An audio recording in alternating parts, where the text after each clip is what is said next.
नमस्कार, मेरा नाम है दीपेंद्र। आप देख रहे हैं NSC9 न्यूज़। किरोड़ी लाल मीणा जो कि हाल फिलहाल कैबिनेट मंत्री हैं राजस्थान सरकार में, और उनके छापेमारी की खबरें आप देखते रहते होंगे। कल उन्होंने जयपुर के विश्वकर्मा में और चोमू के महादेव नगर में निरंतर कई फैक्ट्रियों पर छापे मारे और नकली कीटनाशक और कई जो कृषि उत्पाद हैं वहां पर उन्हें अनियमितताएं दिखी, और उसके बाद उन्होंने उन फैक्ट्रियों के प्रोडक्ट निर्माण पर और उनकी बिक्री पर रोक लगा दी। किरोड़ी लाल मीणा ने कहा कि किसानों के हित में जो कदम होगा मैं उठाऊंगा और किसानों की जमीन को बंजर नहीं होने दूंगा। मुझे शिकायत मिली थी यहां पर, और मैंने आकर यहां पर जब देखा तो यहां पर बहुत सारी गड़बड़ी मुझे मिली, और उसके बाद उन्होंने कहा कि मैंने इन पर कार्रवाई करी है और किसी भी तरीके से नकली का खेल नहीं चलेगा। नकली पर नकेल और उनका पर्दाफाश करने के लिए किरोड़ी लाल मीणा लगातार एक्शन में नजर आ रहे हैं।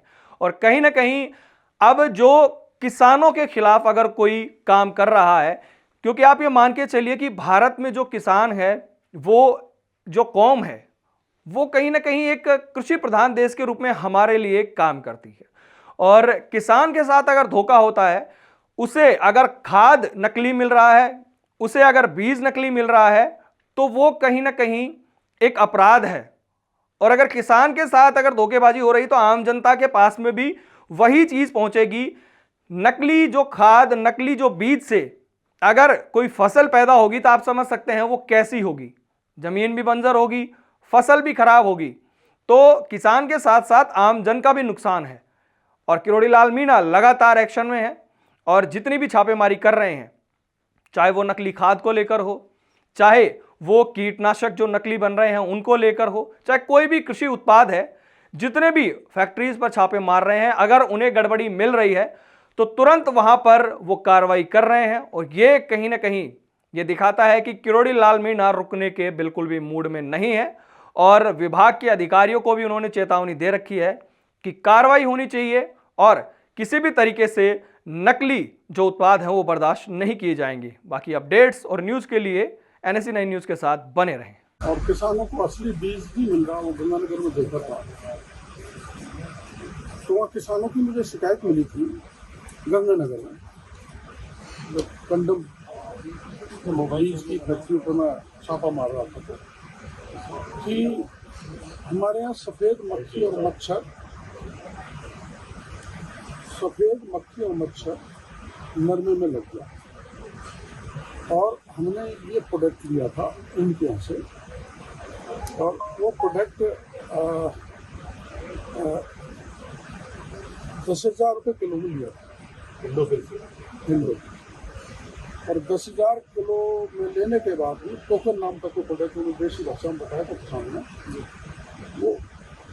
वो कामयाब नहीं हुआ, वो विफल रहा।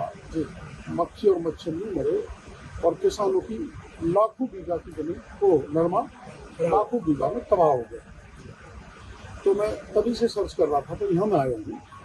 इंडोफिल कंपनी है, बड़ी खुद का माल भी बनवाती है अपने मुंबई में और गुजरात में, दहेज में। इसके अलावा ये अपना माल बनवाती है BR एग्रो जम्मू से मंगवाती है, SS पर MP से मंगवाती है, Syngenta 2 agro science UPL India limited, lead life IIL और परिजात जैसी 8 कंपनी से अपना माल मंगवाती है। इसका बड़ा कारोबार है, बहुत लंबा, देश में ये बहुत बड़ी फर्म है। और जब मैंने पता किया तो 2019 से लेकर 2024 तक मात्र इसके 64 सैंपल लिए, बड़ा पुअर क्यों लिए ये तो मैं जांच कर। 5 साल में इतने कम सैंपल हुए, लोगों ने कम लिए। आप देखिए सीजेंटा के केवल 7 सैंपल लिए, सीजेंटा के मात्र 7 सैंपल, बाकी हम पता कर रहे हैं। तो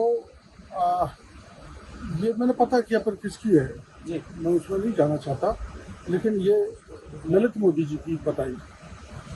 और इसमें डायरेक्टर है रुचिर मोदी, ललित मोदी का बेटा, चारू मोदी ललित मोदी की बहन, और पारुल ललित मोदी की बेटी।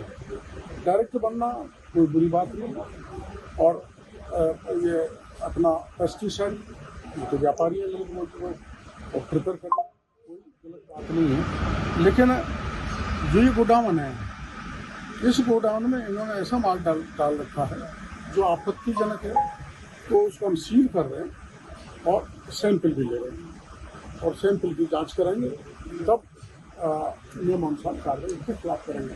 आपके बैठते